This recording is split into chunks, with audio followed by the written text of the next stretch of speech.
Alright, Captain Music nze lujja. Nsonga za Eddy Kenzo agezako okubanga atutemera byonna ebyabadde wootaabadde ku Kabenje Dekabusa keyawonye era nga tongera okwebaza Katonda nti wali musajja mulamu obulamu bweyagala era ye ne ttiimu ye big talent bazze okulaba nga ate ensonga ezo bongera okubanga bazitematema. Tumanyi nti we twogerera ku social media ebifaananyi bingi bitambula, waliwo ebiraga Eddy Kenzo nga ali ku kitanda, waliwo ebimulaga nga alina amabwa ag'enjawulo naye nga Eddy Kenzo sofa ekifaananyi kyolaba on your screen ali mu shape nnungi nnyo era azze okulaba nga buli kimu atubuulya kyatandise kitya kyatuuse ku ki mu kkuba w'ensanje maya kiddala ekyabaddewo okulaba nti ate embeera eva in control naye nga njagala obategeeza nti kano si ke kabenje akasoose nga Eddy Kenzo afuna kati tubala akabenje nga kakusatu nga Eddy Kenzo akafuna ate era n'abiranga Katonda asobola okuba nga ate mujjawo ng'ali mu mbeera nnungi nnyo naye nga ku mulundi guno tebyatambudde bulungi mu kaseera weekati era nga twagala ayongere okubeera nga atumenyeramenyera byonna n'abantu be yabadde nabo kyekyabaddewo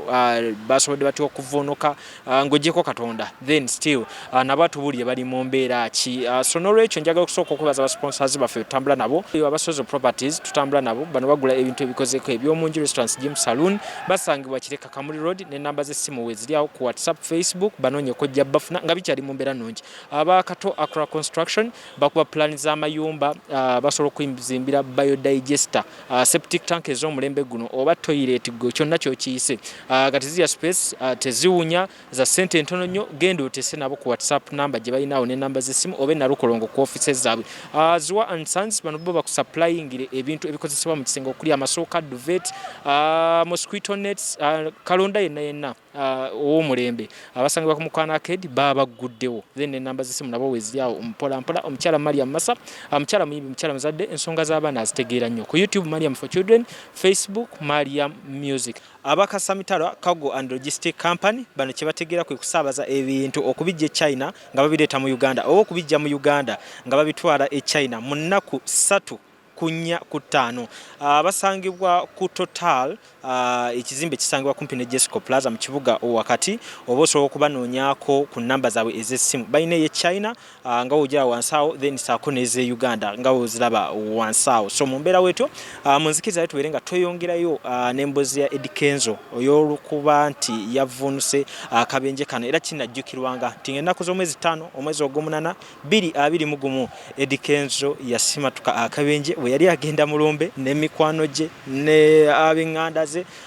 mu mmotoka ekika kya double cabin yonna nesobola okuba nga ate yeevulungula neggwawo ng'ebifaananyi bwe mubiraba ate n'asigala nga ye n'abantu be basitandinze balamu nze lujja ne Captain Music bane neyanzeege nsaba otwala kakisa kano nga sinayogera kintu kyonna okwebaza Mukama Katonda w'obuyinza eyansaasidde n'abantu bange be nabadde nabo okutuwa omukisa ogwokubiri ate era okulivinga Mukama alaga nti tukyalina omulimu gw'okukola tumukolere emirimu gye kuba ffenna nze naawe tuli wano ku nsi kola emirimu gya Mukama tumusinze tumutende to making this world a better place and I'm glad and grateful that God gave us another chance to live. Nsaba okwebaza abantu bonna abali eyo abawagizi baffe abansabidde essaala ennungi okulaba nga ate Mukama ampa omukisa ogwokubiri ezo nno ssala z'abantu Mukama atunuulira mitima na myoyo kasita gyegatta mingi Mukama awulira essaala mwebale kubeera bangi abantu abalungi ne tusobola okudifeatinga sitaani neyanzeeki press conference eno naweebeddwa amagezi abamu ku bantu abakulu mawulire ne baŋŋamba nti amawulire agasaturatinga ku bintu byange mangi andi babuliddwa source so kiyinza okuvumaganya amawulire nti ebintu bye bawa bya bulimba kubona ayogera kino nayogera kiri nange neerabyeko nga nnyina ebiwundu nnyina bikyate nga sibirina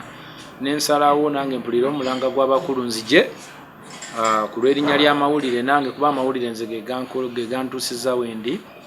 tusobole okuba nga tutambula bulungi nga bulijjo mbawe bayita entuufu egenda eri abawagizi baffe. So ladies and gentlemen, I'm here to clarify that I'm fine. I'm very fine. We are 4 people in the car and we are all fine. Mukama yatusaasidde ne tubanga tusurviving accident. amawulire agatambula eyo nti yafudde yamenyese emikono waliwo ebifaananyi byendabye nga nyina emisaayi mu maaso emikono oyo sinze that is another person kirabika tufaanaganya structure naye oyo sinze nze ndi bulungi nafunyeeko wano ebisago wano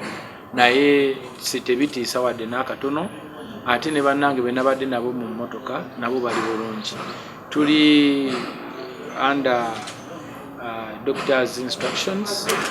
twagenze ne tukola thorough check-up era tuli ku medication tewali buzibu bwonna buli muntu ali eyo tewali buzibu bwonna bwe tulina obanze bwe nnina sirina wadde damage twakebedde buli kimu tewali buzibu so eddagala ly'emmira lya painkiller ne bannange kulaba nti tuggwamu pain kubanga tuli bakosefu nga bw'omanya omubiri ndowooza ne fear kuba twatidde nnyo naye nga all is well so kyembadde nze wano clarifyinga kulw'erinnya lyange ne bannamawulire kuba nabaddeyo mu kyalo waffe nagezezaako kulaba nti proceedinga ngende nziike era nembeera successful nentuuka mu budde naye ng'abantu kulumbe bagamba nze nvudde ku mawulire bannamawulire nabo si bannamawulire bonna nti balimba abamu naddala bano bempise wano bantu balungi era they are doing a great job erinnya ly'amawulire saagala lyonooneke nga bwe nadde mpulira mu lumbe kuba abantu badde bagamba abagambye atufudde bagambye omenyesa emikono bannanga amawulire nago si buli mawulire nti mabi bannange ndi bulungi yenze nzuuno mukama wakisi kinasinza okutyako kuba nti wavudde mu mmotoka nga toyinaako bisago so nenalikira nti oba ayinza okuba inbleeding kati bwenkulabye wano neneebuuza nti did you take time n'ogenda oba ne bakola x-ray oba bikikoze oyinza okujjanjaba ekyokungulu naye ngaate munda wayisiddwa bubi nnyo oyinza obutayisibwa bubi naye bubi na damages naye bingi system y'omuntu okubanga oyinza okubeeraawo n'okugumuka ekiro oba biki nagenze ne bankolako x-ray checkups kuba nadde neebasa ekiro nempulira bubi nembeera scared so I decided to go nengenda mu ddwaliro ekirera twavuddeyo saawa nga 9:10 ez'ekiro buli kimu ne kivaayo nga nja kubeera bulungi just ndowooza kyekango tekimanya muzira naye nga ndi bulungi omulabi we yabadde yeeraliikiridde ayagala omu ku kifaananyi oba ojjukira bulungi akabenje kano kaaguddewo katya era kaze katya kyekyakaleese akabenje kano ekyakaleese we baleseba ekibuuzo akabenje kano twazuukuse saa 12 kubanga omuntu gwe nafiiriddwa yadde mukwano gwange ate nga mulabye kubanga ndi muto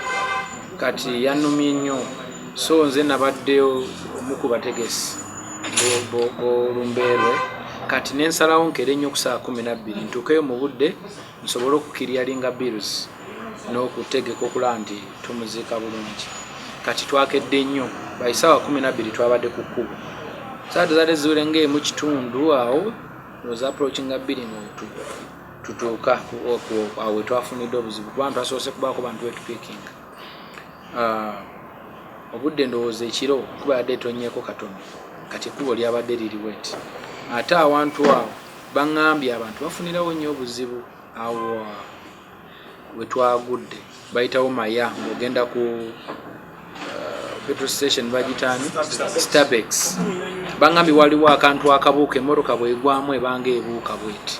so mbadde nsaba n'abekikwatako abakola enguudo baŋŋambye awo awantu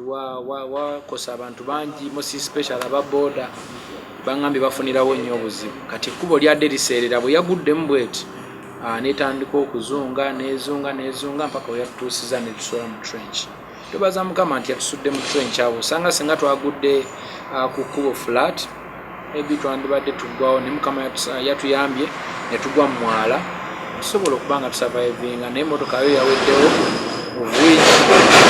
ekyo si kikulu wadde akatono kasita obulamu bwo weebuli byebisigale tufuna bifuna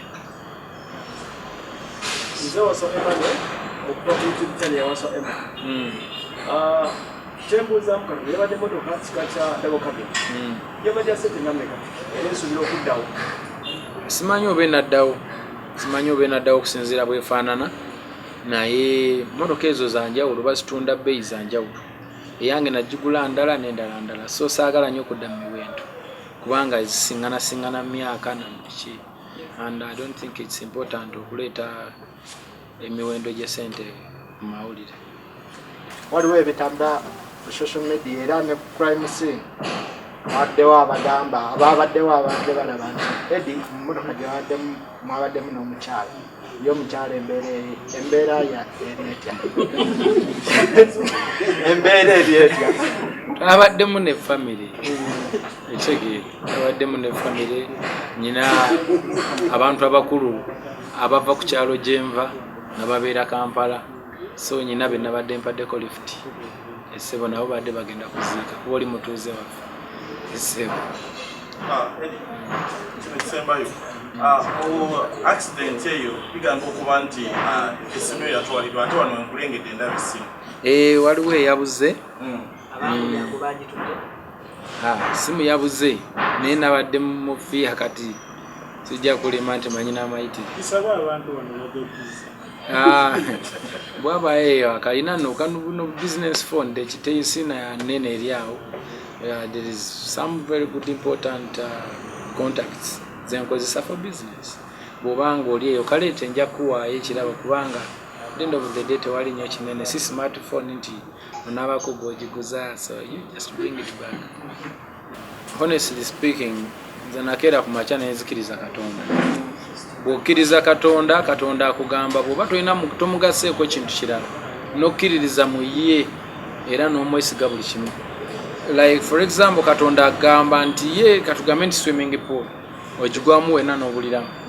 naye buli wobeera ng'oli eno ate oli eno enkya oli muzikiti enkya oli wali ogamba jjajja ono otawe wali oli mu kyakya enkya ogamba biri. Abantu ebiseera ebisinga tebabeera na we bayimiridde watuufu, abike bibiri taliira. Olina okubaako woyimiridde n'ogamba nti Mukama Katonda obulamu bukwasizza, nze buli kimu ekyange kikyo. Ekyo kye nakola ne neekwata Mukama Katonda era kwe ntambulira. Emmotoka yakanfuula emirundi mingi. Olwajjo in fact teyeefudde mingi, jo yagenze neyeefuula bweti neyeekulula negenda mpaka mu mwala